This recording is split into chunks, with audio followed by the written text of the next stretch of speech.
Good morning, YouTube. I hope you had a wonderful week with your students. It is Friday, and I could not be more excited. I still have a long day's work ahead of me, but this was a crazy week. I had a lot of stuff going on, a lot of tutoring going on outside of school. I had my AP mentoring meeting, which I'm going to tell you about that a little bit later. And then, and I was observed. I was observed yesterday. So it was definitely a very hectic week. So I'm looking forward to just decompressing this weekend. But obviously before that happens, I've got to teach some classes today. So I thought I'd do just a real informal vlog, tell you a little bit about what I'm doing with my classes. First thing though, I have to prepare for my classes. So I want to laminate some of the multiple choice mania cards I'm doing with my AP students. And then I also want to make sure that I'm ready to teach my honors classes. I have third period prep today, so I will check in with you, let you know what I'm doing with honors, but let me go get those cards ready and then I'll check in with you guys in a little bit.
Was an incredibly fast morning. First period, I was prepping my multiple choice mania cards for my AP kids. We're studying gases. We're wrapping up the chapter. I have not talked about this with you guys, but I think now might be a good time. So I've made a lot of changes to the way that I do things in the AP class. When I first started teaching AP years ago, I kind of just started to do whatever my colleague was doing, but now that I'm the only AP teacher at this school, I kind of have a little bit more autonomy about how I want to run the class. And so one of the things I started doing this year is instead of giving major tests, I have been kind of scaling back and only giving quizzes. And specifically, I've been focusing, at least at this point in the year, on FRQ based quizzes in the AP class. I give a quiz one day a cycle. Again, we have a 6-day cycle here. So every day 6, my students know that they have a quiz in AP chemistry. It does not coincide with a lab day, so that's why I specifically chose day 6, so that I have the ability to just make sure that all classes are together and I can assess my 2 AP classes on the same day. I have to say I am really loving it. The other change that I made with specific to quizzes is now I'm doing homework quizzes. And so today I'm also preparing a homework quiz for my AP students. I have a homework quiz policy they're really unannounced homework quizzes, but it's not something that's supposed to kill the student's grade. It's really just a check-in, did you learn what you needed to learn? It's typically on homework that students have done the night prior, and I really like that because I have noticed that homework compliance has absolutely skyrocketed.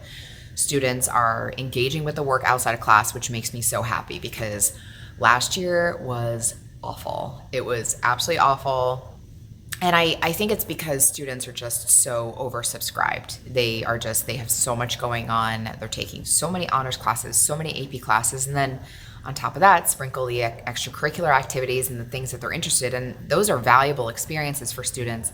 But I found last year that they were just really pushing off the chemistry because they kind of knew that I wasn't going to be assessing them on it. I was just giving major chapter tests. And so every week and a half, 2 weeks, students would have a major chapter test. So they'd save all the work to till the very end, and it was awful. And I said, you know what, something has to change, because I was like stressed out for them. Like, I'm thinking to myself, like, these kids are gonna like not be able to pull it together, because it was just so terrible with the just like the lack of compliance. And I mean, fortunately they did well on the exam, so I was like, okay, but I think this is just a much better system. It helps me not to feel so stressed out, and it helps the students to not feel so stressed out. Although I will say that because I want the students to get used to taking a long exam, I am giving quarterly assessments, meaning, for example, the students will be assessed on everything from the entire marking period at the end of the marking period. So that is really only one major assessment that they're going to have in the marking period. I do suspect that the quarterly will be approximately 50% of the marking period grade. But I think that with the compliance and combined with the day 6 quizzes, combined with the homework quizzes, I do anticipate the students are going to be just fine. But the format of that will be essentially just like a mock AP exam. I'll just scale it down. I will give them a double period to take the exam. So it'll be like a combination of multiple choice questions and FRQ questions. Oh, and another thing I forgot to mention, another thing that I'm absolutely loving, chronic absenteeism is at such a minimum this year. So one of the things that I think has helped with that is, again, the day 6 quizzing. So for example, last year, like, I would have students that would literally miss like 8, 6 chapter tests. They would just be absent, but then they'd be in class the next day. So that has really kind of taken things down a notch for students now that they know that the quizzes are only on like 1 or 2 concepts. And then here's the other thing. If the student doesn't attend the day to take the quiz, there's no makeup. It just says excused in Genesis. And that has also eased my stress level, because I'm not feeling like, number 1, I don't need to make a different version. Number 2, I don't need to stay after school to administer it. And then number 3, obviously it eases the load with the grading. So I think like this is really working for everybody. I'm curious to see how my scores will be in May. I'm curious to see if there will be a difference. I don't know, but I just know from the way I'm feeling, like this was the best decision, and this was really a good choice on my part, because I'm not completely like stressed out with grading like a 4-page test, and I don't have to make, makeup versions. And just all around, it's been just a really positive experience for me. And I think in the end, it also is a positive experience for my students, because again, it's focusing more on the learning, and I'm kind of taking the assessment and giving it into and dividing it into more manageable chunks for the students. So one of the things that I have to prep right now is a assessment of reflection for my period 10 class. So I am going to take their assessment results, which I talked about in my previous video, and I'll link it if you're interested. So I'm going to take the assessment results and I'm going to put it on a Google Slides presentation, and that's something that I'm going to go over with the students when I hand back their quizzes from a couple of days ago. So I'm going to do that, and then I will check in with you guys in a few minutes once I finish that and tell you how my lesson with honors went.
just finished doing that assessment reflection, and I also forgot that I had to make sure that I updated the agenda for my AP class. I'm liking my schedule so much better this year too, because besides not having 3 AP classes and having a little bit more time to do stuff, it's been really nice because my morning is all honors and then my afternoon is all AP. And it's been like tough the last few years. I don't know. I'm just exhausted in the morning. I'm working so hard with obviously like everything that I'm doing in classroom and then outside of the classroom. So it's been tough. I feel like I'm a little bit fresher for my AP classes with this schedule. And I like that I have lunch sandwiched in between, so I have a little bit of a break. So this year, it's a really, really nice schedule for me. So I am definitely enjoying it. So now what I want to do is talk a little bit about what I'm doing with my honors today. So my honors students, they are working on electron configurations. I was observed yesterday doing an activity where basically the students uncover the patterns in the periodic table. So the students all completed a periodic table and wrote in the corresponding energy level, sublevel, and number of electrons for all the elements. It was very good. They did a really great job. It's highly NGSS aligned, which is really nice. I've done the POGL in the past that has students kind of uncover the code of the periodic table, but that takes a long time. So I opted to do this activity. This is something that a colleague of mine wrote. So I have been using that with the students. And then I assigned an Edpuzzle video to actually teach them how to read the electron configuration from the periodic table. They did that for homework. And then today was pretty much practice. The only new thing that I introduced today was how to write noble gas abbreviations. So when they came in today, they were able to use the periodic tables that they created yesterday to write noble gas abbreviations. And I will be assessing on this content next week. So this will be their first like major test. I've been giving quizzes up until this point, so this will be like kind of like a combination of all the stuff we've learned with light. Our light unit includes obviously how light is created, calculations, the electromagnetic spectrum, right? Light is a particle, light is a wave, and then we transition into electron configurations. So this is really kind of the end. So I'm excited. I'm excited to see how they do.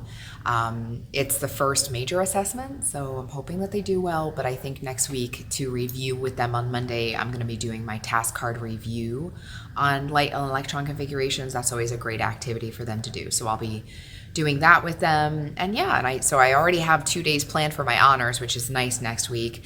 And then I'm starting thermochemistry next week with my AP students. And I got to think more about how I want to start that unit. So I'm not entirely sure. But I think for right now, what I'm going to do is I'm going to use the restroom. I have class in just about 10 minutes, and then I'll check back up with you for lunch. Okay, so I'll talk to you in a few minutes. I just finished up with my lunch. I had a good class period with my last honors class for the day. I think they're doing really well with electron configurations. So now I'm just really gearing up for AP. I have 3 consecutive periods in a row because I have lab with my one AP class, but we are not doing a lab today. Instead, I opted to use that time for multiple choice mania. My students in my one class they're going to be taking a homework quiz, so I have that all set to go. I'm using GoFormative to administer it. It's just on questions that they ultimately took notes on from the textbook last night. And then you'll see over here, I have my cart because I am going to be collecting their summary notebooks to see how they did, and they actually are summarizing the sections. I like to use a combination of both my Edpuzzle videos and having students summarize the portions of the textbook that correspond to the CED. So it's not every single section in the book. I have divided it up so that it's only the sections that actually correlate to what they're going to be tested on the exam. But I find that students do so much better when they use a combination of both sources. However, this one time I was not able to record a video in time, so instead I asked my students to summarize just 2 sections. They were on the shorter side. So we're going to see if they did them because they've got a homework quiz today, so hopefully they did. And then after that, what I'll do is I'm going to engage them into some multiple choice mania.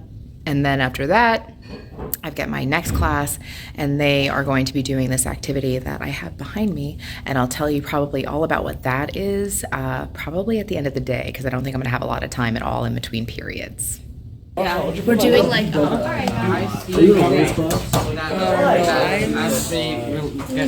I see that none of the gases are on the ideal gas line.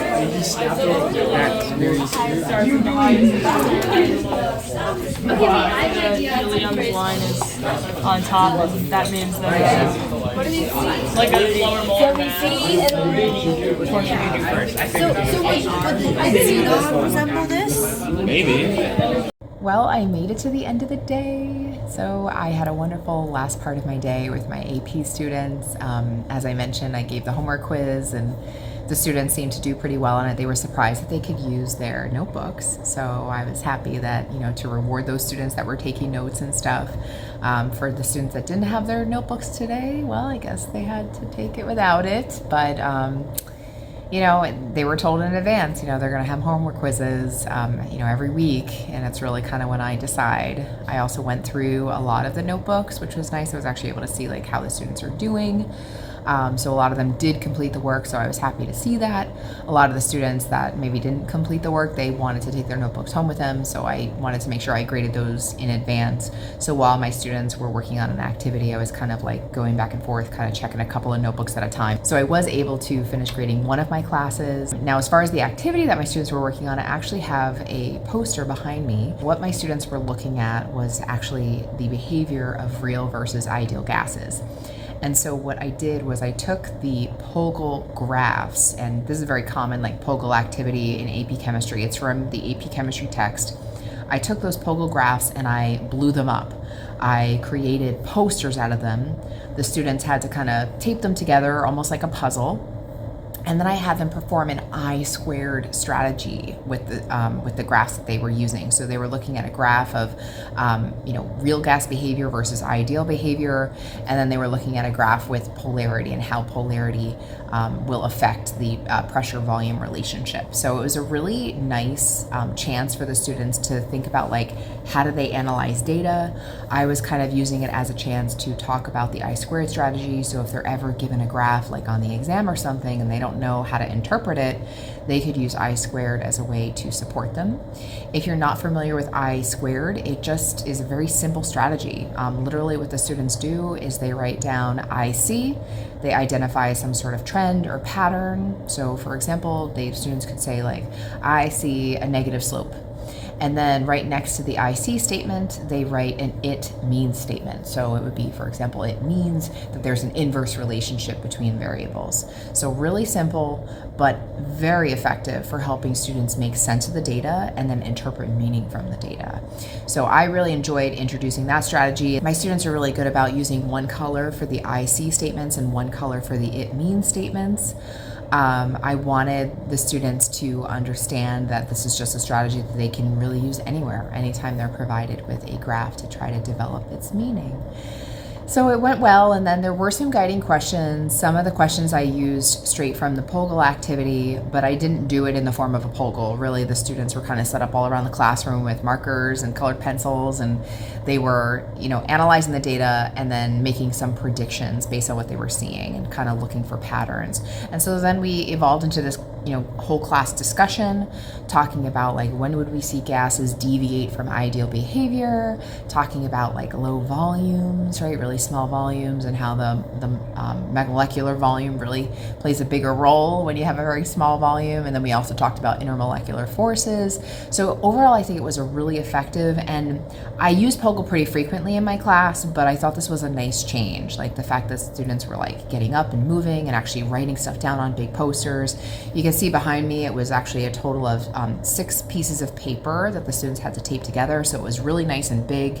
And then I was able to tape some of them to my front board so that my students could look at them and analyze them and see what people wrote. I also gave my students the opportunity to take pictures of them, so if they wanted to take that home and maybe print out something so they have it for their notebooks, I said that's completely up to them. So I think all in all, it was a great activity. This is definitely a keeper. This is something I'm definitely going to use next year. I might add a couple more summary questions, because I did create this summary document, but I think I think overall for the first time it went really well.